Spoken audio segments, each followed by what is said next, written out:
पप्पू यादव है और आप 6 बार के सांसद हैं, नियम कानूनों को बखूबी जानते हैं। पप्पू जी, ऐसा पहली बार शायद हुआ होगा या फिर बहुत कम हुआ होगा कि लीडर ऑफ ऑपोजिशन के बयान को संसद में दिए गए को स्पष्ट कर दिया गया है। आप इस बात को भी आपने सुना होगा कि भारतीय जनता पार्टी ऑब्जेक्ट भी कर रही है।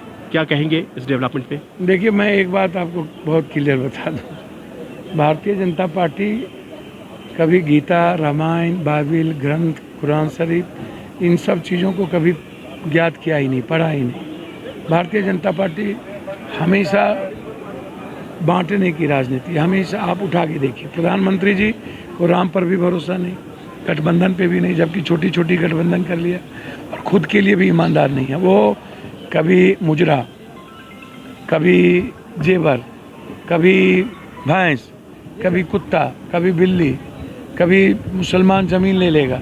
तो ये कौन बात कर रहा है? अच्छा, मैं बायोलॉजिकल नहीं हूँ, किसने कहा? मैं डेस्टिनी से ऊपर हूँ, गांधी को लोग जानते ही नहीं थे, ये बात किसने कही?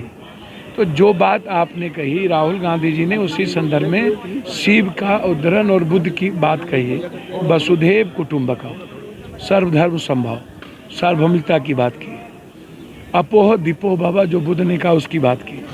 तो राहुल गांधी जी ने कहा कि देखिए, इस देश की जो सनातनी हिंदू है, जो उसकी संस्कृति है, वो दूसरों के विचारों का रिस्पेक्ट करती है, दूसरी जाति वर्ग धर्मों की इज्जत करता है, उसके अधिकार को संरक्षित करता है। और आप मतलब प्रधानमंत्री जी, आरएसएस, बीजेपी, आप सनातनी हिंदुत्व की जो सहिष्णुता है, उसका जो प्रेम है, उसका अनुकरण नहीं करते, आप नफरत की राजनीति करते हैं, इसलिए आप सनातनी हिंदू हो ही नहीं सकते।